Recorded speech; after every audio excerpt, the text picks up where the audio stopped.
Hello, everybody. I've got a major case of mom jeans this morning. They were what is right on top of the stack, and I didn't know till I put them on. I had a very lovely neighbor give me some clothes that she no longer fit, and I think this is among the set. Check that out. I don't understand how mom jeans ever became popular. They are the most unflattering. It doesn't matter your body type. They're comfy-ish, but they're really not flattering. But mom jeans aside, let's talk about other faults we can find with ourselves. We're really good at noticing defects, deficits, flaws, faults, mistakes, errors, falling short, what we should do, problems, obstacles, pain of all manner. Boy, that one is neurologically programmed just to scream at you. And we are programmed biologically to focus on the negatives, to keep ourselves safe from danger, which served us when we were running away from predators that would eat us. But now does us a disservice because we are prone to be negative and critical of ourselves. In modern day society, we have to consciously work to reprogram to be positive. If there is a personal hang-up, a personal deficit, a flaw you just can't seem to move past, a hurdle you just can't seem to overcome, an obstacle you can't seem to surmount at this point in your life, something about yourself you cannot stand or cannot tolerate, but it is outside of your capacity to control or change, at least at this time. Consider a perspective shift. I made a video about if you can't control your fate, control your attitude. Can't change your fate, change your attitude. Perspective is the tiny little scope, like shining a flashlight in a dark room, of reality that our conscious mind is aware of at any given time. Like if I tell you right now, be aware of your feet touching the floor. Now you're focused on it. Now you've drawn your conscious attention to that. Now you're feeling it. But before I mentioned that, you were not cognizant of it. You were not paying attention to it. There is too much reality. There is reality beyond our sensory scope, magnetic fields and wavelengths of light and sound that are even the most attuned cannot perceive. That's beyond our perception. And what your perception is given your waking hours and your conscious thought. What aspect are you focused on in that moment? There's a lot going on around me. There's a lot going on inside of me. But right now I am focused on this in front of me. It's a really good example when you think about driving, what perspective is. There's way too much information after you learn to drive and it becomes old hat. Going around you all the time, you have to be aware at 365 degrees. It's amazing that our brain can comprehend and do 80% of that on autopilot, be perceptive of everything, where your body's oriented and operating the vehicle and where the vehicle is in space, where all the other vehicles are, any potential dangers coming into the street. Pay attention to the signs and your direction, and pay attention to everything all at the same time. And yet it seems like ease because your brain is filtering out and putting on autopilot that which it can achieve for you. that has become habitual and instinctual and has begun to run on autopilot, when it was initially difficult to change that perspective, to learn that perspective. Now it's autopilot, and you only focus on driving, and it seems to come as a natural extension of your body, and you pay attention, but you don't. You're not hyper focused on every tree, every bird that flies by, everything. You couldn't possibly drive if you had to focus on everything that is involved in driving. So how do we do it? As we learn, these things get put into our autopilot memory banks, and 80% of our cognition is done unconsciously and automatically. And we focus on our destination and the operation of the vehicle to the degree to which we are comfortable, and be on the lookout for changes, general focus and attention. And the rest is kind of blocked out entirely from our perceptual awareness, outside the scope of the flashlight, or vaguely in the scope of the flashlight, and our autopilot is making those corrections and adjustments for us. I bring up perception because perception is important. It's like focus. You can have two people watch the same movie. One thinks it's wonderful and they really took something out of it. They're moved to tears at the end of it. The next person, depending on their perspective, their expectations, their background, their experiences, what they were focusing on and anticipating of this movie, walks out thinking it was a piece of crap, worthless waste of their time, that the 2 hours they can't get back. Same experience, different perspective, different focus, different results. Perhaps you need to shift, if you can't shift the problem right now, perhaps you need to shift the way you're looking at yourself as a problem, or the problem itself. Have a perspective shift so that what you are focusing on is not the same thing that you have been focusing on. Such as a post I posted recently on Instagram, where I wrote a little story where I talked about your flaws are not flaws. They make you human. No one is perfect. Perfection is an illusion. Seeking perfection will make you insane and feel like less than and like you are never good enough, because perfection is an illusion. There is no such thing as perfection in any spectrum. And so if your flaws, your imperfections, rather than grilling yourself from the perspective of being less than, flawed, broken, damaged, not good enough. Shift your perspective. Change your mindset. View those flaws as making you human, because all humans are imperfect. All humans are flawed.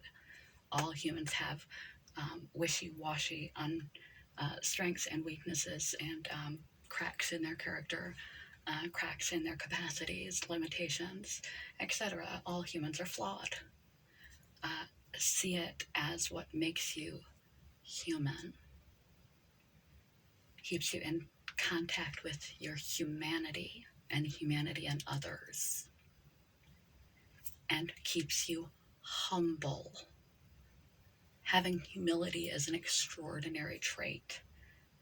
And the more successful you are, the more powerful you are in this life, the more likely you are to trip up on your own story about yourself and become egotistical, self-centered, step back from your morals.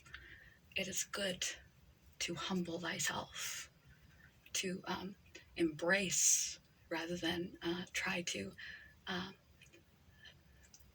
crush and disintegrate every flaw that you have. Embrace it as proof that you are human and a way to humble yourself, to keep yourself with humility. Your faults, those things that are wrong, quote unquote, bad, quote unquote. I'm using air quotes, which some people hate, but I'm using them for a reason because I don't like to use bad or wrong when I'm talking about the things people do or do not do, because that is how we see things, black and white, good, bad, wrong, acceptable, unacceptable, nothing in between. That it's just not okay to have any kind of flaws. Again, this perfectionistic thinking that is illusionary and illusory. You will chase it and never get there. There will always be some other part of you that you can see as a flaw, is not quite perfect, not quite good enough. You will always be left with a nagging sensation that you are not quite good enough, and you're focusing on your flaws as making you less than, making you broken. Perspective shift, same idea, looking at it in a slightly different perspective, a slight shift of mindset.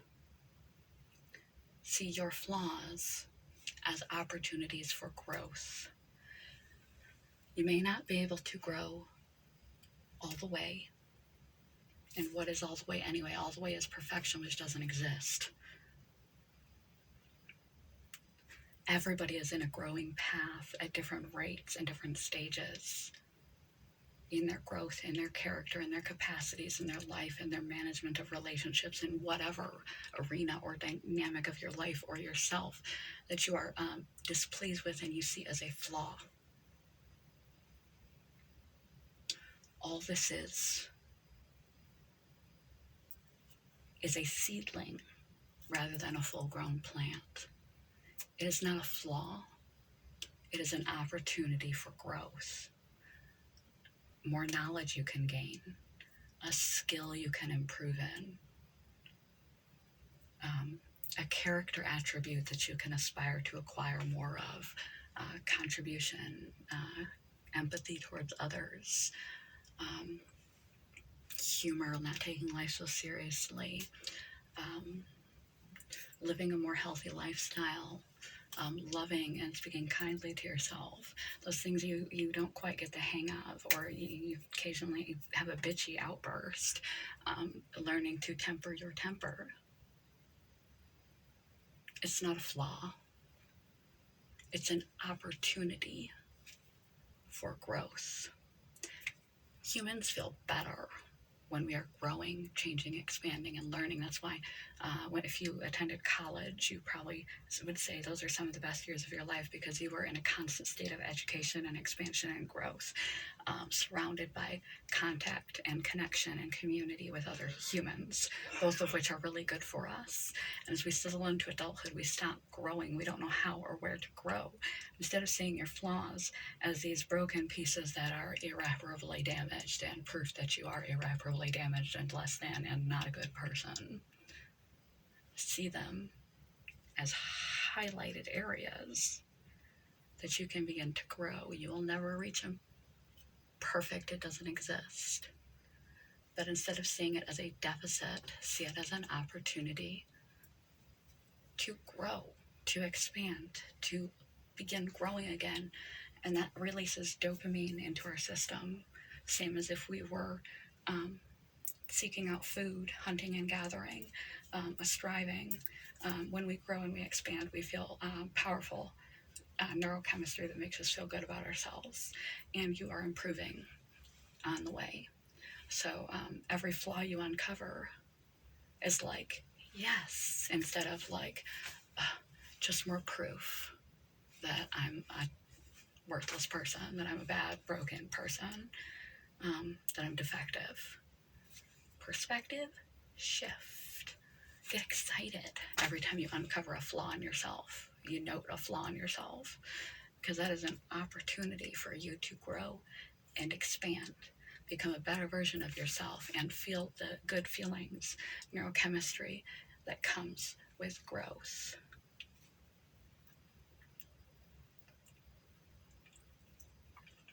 Your diagnoses, or as I said in Girl Interrupted, one of my favorite movies, diagnoses, physical or mental. You are not your illness. Your illness touches every aspect of your life, dictates, distorts, interferes, interrupts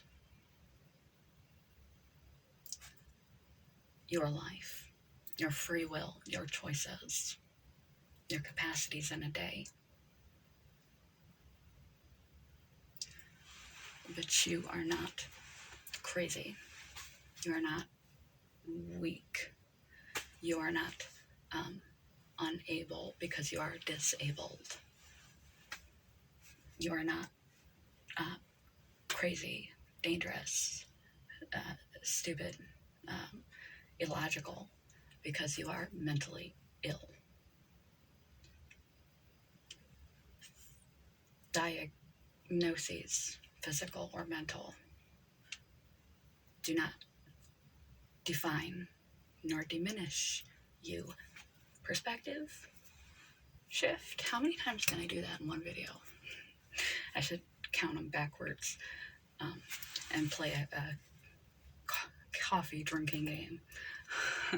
Count how many times I do this, and every time I do that, I'm gonna select some more coffee. That would help me wake up in the morning. Anyway, perspective shift on your diagnoses. Your diagnoses are not definitive of you or diminishing of you. They are proof of your power of strength, resilience, endurance, creativity, because you can adapt and pivot and still function in your life successfully and sufficiently, and still do all that you are able to do. Still be brilliant and bright and creative and considerate and compassionate toward others. Control your temper even though you are in pain and suffering. Although you are limited in some ways, it crushes you. Daily struggle against yourself to still grow and adapt and lead a good quality life and be kind and considerate of others and be a decent human being and a productive one, despite debilitating physical and mental illnesses, plus all the rest of life that all the able, healthy people are facing. And you do it because you are superhuman. You are not less than.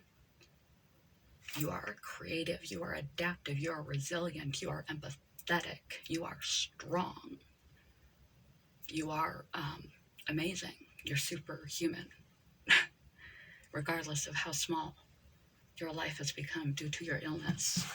Whoa!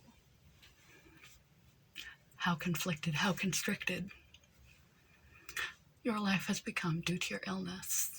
How sick you get at various times, what you have had to endure over the course of your life and will continue to endure through a chronic illness. And you still maintain your human decency. And you still try. When there are people who feel perfectly well and are sane in the membrane, and they don't bother to care how they impact others, the world, or themselves. They don't care to try to be a better or decent human being. Your diagnosis is self-evident of your effort, of your resilience, of your superhuman strength and effort. It is a badge of courage. Wear your battle wounds with pride, not with disdain. Perspective shift, coffee sip. So, when it comes to things externally, things internally, body positivity, relationship issues,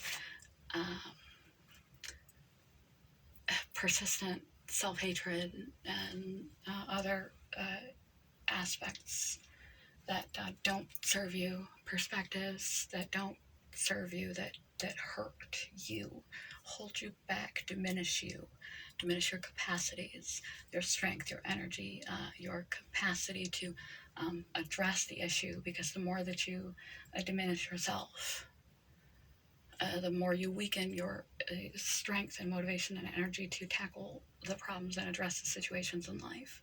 Consider, could I look at this slightly differently? In a slightly different way that would serve me better, ask better questions, get better answers. Consider a perspective shift.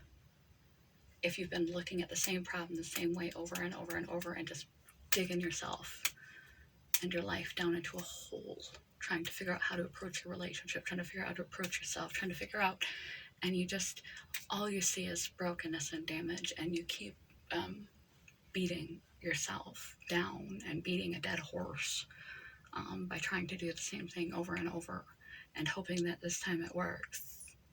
Try taking a step back and seeing things slightly differently, even if you have to enlist the input of someone else that you is trusted or a professional to help you get a different angle on the same situation.